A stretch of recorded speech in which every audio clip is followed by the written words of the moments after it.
bien, bonjour YouTube, ravi de vous retrouver pour cette nouvelle vidéo concernant Pixelmator Pro. Aujourd'hui, on va regarder un petit peu plus en détail les masques. On a fait une série de vidéos là sur la découverte de l'interface. Et là, on va rentrer un peu plus en détail dans les masques pour voir ce qu'on peut faire avec des masques et à quoi ça peut servir. Donc j'ai pris une photo, celle-ci, où j'aimerais que dans le lac bleu, là, qui se situe au-dessus de Saint-François-Longchamp, je vous invite à aller voir, c'est super joli. Je voudrais faire apparaître le Mont Blanc. La deuxième photo que j'ai dessous, celle-ci, je voudrais qu'on envoie un morceau là-dedans. Donc plutôt que de faire une sélection, de faire un détourage, etc., j'ai la possibilité, moi, de pouvoir, avec un masque, le faire apparaître ici. Donc un masque, je vous rappelle ce que c'est. Donc des calques, ça va être des photos qui sont superposées les unes sur les autres et on voit avec notre œil qui part du haut jusqu'en bas. Donc si le lac par exemple est plus gros que le Mont Blanc, bah là en l'occurrence vous voyez on voit pas le Mont Blanc, ça c'est normal. Un masque qui va me servir à pouvoir faire comme un peu du découpage dans ma photo du lac pour laisser apparaître ce qui est derrière. Et on va pouvoir gérer l'opacité, on va pouvoir gérer pas mal de choses là-dessus. Et pour ce genre de photos et de retouches que je veux faire, c'est l'idéal absolu. Donc pour réaliser ça, c'est simple, je vais choisir le lac et je vais m'arranger pour que le Mont Blanc puisse tomber à peu près au milieu de mon lac. Donc pour ça, on va baisser l'opacité du lac pour l'instant pour voir ce qui se passe derrière.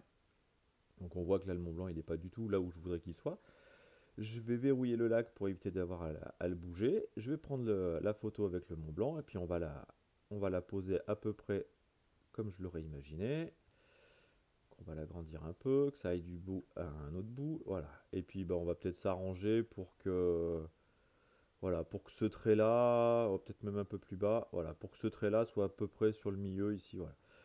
Donc là, voilà ce que ça donnera. On voit le tour de mon lac ici et le Mont Blanc qui sera dessus. Allez, un tout petit peu plus haut. Je remets l'opacité de mon lac à 100%. Oui, je l'avais verrouillé. Donc je remets l'opacité de mon masque à 100%, mon lac. Et maintenant, je vais lui créer un masque à ce lac. Donc quand je vais lui créer un masque, je vais faire clic droit, ajouter un masque. Il va me créer un masque blanc. C'est-à-dire que là, pour l'instant, le masque, quand c'est blanc, il prend tous les pixels du calque, oui, du calque.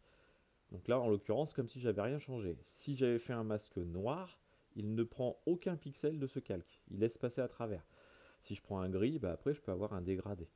Donc là, moi, j'ai fait un masque blanc. C'est celui que je veux parce que je veux garder les trois quarts de la photo et je veux simplement estomper le milieu. Si j'avais voulu faire un masque noir ici, je vais supprimer le masque. Donc ça, pour supprimer le masque, clic droit, supprimer le masque. Si j'avais voulu faire un masque noir, j'aurais fait la même chose. J'aurais fait aussi clic droit, ajouter un masque, mais j'aurais tenu la touche Alt appuyée. Voilà, là j'ai un masque noir. Donc là, toute ma photo a disparu. Et là, dans ce cas-là, si j'avais peint en blanc, ce que je peux faire d'ailleurs, on va mettre un blanc, tac. Si j'avais peint en blanc, je vois ma photo réapparaître derrière. Vous voyez? Donc là, c'est absolument le contraire de ce que je veux faire. Je veux pouvoir activer le fond. Alors, on va supprimer le masque. On va faire ajouter un masque, donc un masque blanc. Et là, moi, donc, je veux faire le contraire. Donc là, je vais plutôt peindre en noir ici, voire même en gris parce que je veux garder une opacité faible. Je vais, je vais gérer ça directement avec la brosse. Donc là, en l'occurrence, je sélectionne bien mon masque, pas le calque, hein, le masque. Donc je clique bien sur le masque, il est entouré de bleu.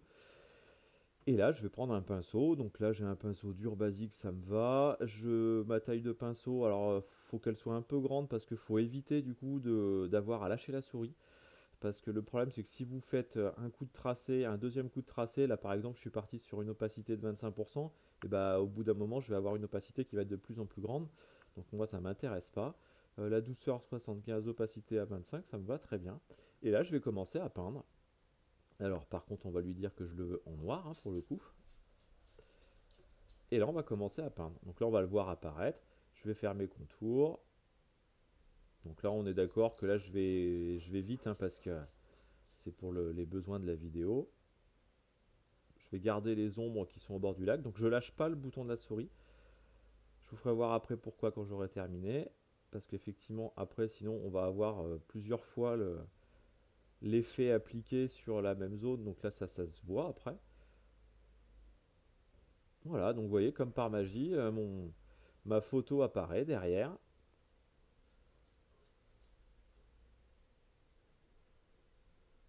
Voilà, on doit pas être mal. Il y a ici que c'est pas très beau.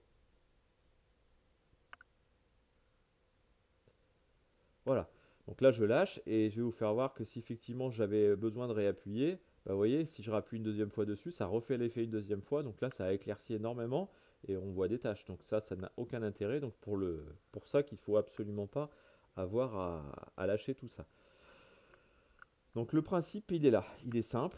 Vous voyez, on voit que ça a dessiné effectivement dans mon masque quelque chose de gris parce que je suis parti sur du noir, mais avec l'opacité, du coup, il m'a fait un gris.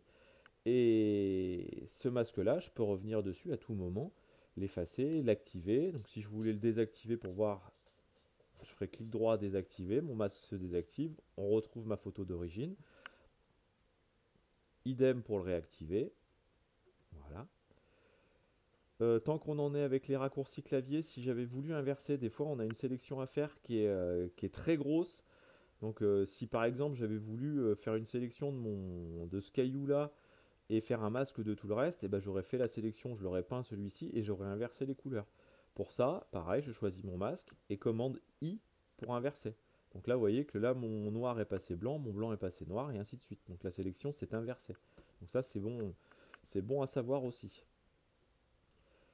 Donc voilà, on a réussi à obtenir ce que j'espérais, c'est-à-dire la photo directement dans mon lac, avec quelque chose qui fait à peu près naturel. Donc ça peut être une idée, c'est ce masque-là. Je pourrais avoir une deuxième solution pour ça, on va effacer mon masque. Voilà. Et je pourrais lui dire que je voudrais moi un dégradé de la première photo sur le haut et un dégradé de ma deuxième photo sur le bas par exemple. Donc ça pareil que tout à l'heure, on va baisser l'opacité de mon lac pour s'apercevoir que bah, je suis pas trop mal placé. On va le verrouiller et on va monter un tout petit peu le Mont Blanc pour qu'il soit plus haut. Voilà, comme ça me paraît pas mal. On va remettre l'opacité correctement. Donc je déverrouille, je prends mon lac et on va remettre l'opacité normale. Et là, donc dans ce cas-là, je vais lui faire comme tout à l'heure, je vais lui ajouter un masque. Voilà. Et au lieu de peindre avec le pinceau, je vais prendre un outil dégradé. Donc un dégradé du noir au blanc pour le coup. Parce que là, c'est les teintes de gris qui sont importantes. Et c'est pas dans ce sens. Et je vais lui demander, moi, de me faire un dégradé. Vous voyez, là où je vais cliquer, je vais avoir un dégradé en fonction de la photo du dessus par rapport à la photo du dessous. Et là, en l'occurrence, je vais m'arrêter par là. Je suis pas bien mal. Voilà, ça me permet de pouvoir incruster très facilement. Alors, on est d'accord, hein, c'est loin d'être aussi parfait que si j'avais fait des sélections, etc. Mais j'ai quelque chose qui est progressif. Et là, à part un halo de lumière qui est ici qui serait à corriger, ici des problèmes ici que je pourrais corriger aussi facilement. Sinon, ça fait le taf, hein, c'est plutôt correct. Et après, ça, je peux le gérer davantage, hein. Si je pars de plus haut, j'ai un dégradé progressif. Le problème sur cette photo-là, c'est qu'un dégradé progressif, ça ne m'intéresserait pas parce que je vais avoir des défauts sur le côté. Donc, ce que j'avais fait au début, c'était à mon avis plus sympa. Voilà, je le refais. Voilà, donc vous avez compris l'intérêt d'un masque. C'est effectivement d'un calque, faire comme un découpage pour pouvoir laisser apparaître le calque du dessous. Voilà, et pour finir sur ces masques, eh bien, on va pouvoir faire effectivement un texte par exemple. Donc on va écrire Mont Blanc. Voilà. Et ce texte-là, si par exemple je voulais l'incruster moi derrière la montagne, voilà, faire quelque chose dans ce goût-là, mais peut-être pas encore plus bas, voilà. Plutôt que de faire de la gomme où là ça serait perdu définitivement, et ben, je peux aussi lui appliquer un masque. Donc je vais lui ajouter un masque. Je vais aller chercher mon pinceau. On va reprendre les couleurs par défaut, donc on va faire D. Et pour switcher du blanc au noir, on va faire X. Donc là, je vais pouvoir, avec le noir, faire disparaître Donc là, pour vous aider, idéalement, faut baisser un petit peu l'opacité. Là, je fais quelque chose de rapide, mais si je voulais faire vraiment à chaque détail de montagne, j'aurais été obligé de baisser l'opacité pour voir où j'étais à peu près. Voilà. Donc là, le gros avantage que ça a ça par rapport à une gomme, c'est que là, si je passe du noir au blanc, je peux réécrire par-dessus. Vous voyez, là j'en ai fait trop, je peux le refaire. Paf, X, je repasse sur le noir. Ce que j'aurais pas pu faire avec la gomme, j'aurais fait commande Z, mais c'était fini. S'il avait fallu que je change soit la police, soit la taille de tout ça, et ben il aurait fallu que je recommence du début. Que là, je peux reprendre en switchant de couleur et en changeant de taille, je peux aller faire des choses très précises. Voilà. Voilà, donc bah, je pense que vous avez compris l'intérêt des masques par rapport à un calque, c'est comme une découpe en fait. Donc là on le devine bien là hein, sur mon texte, on voit qu'effectivement il y a eu des découpes noires dans mon fond blanc, ce qui me permet de laisser pouvoir passer le sujet de derrière devant. Bon bah écoutez, j'espère avoir été assez complet sur cette vidéo. Comme d'habitude, si vous avez des questions, vous les postez dans les commentaires en bas.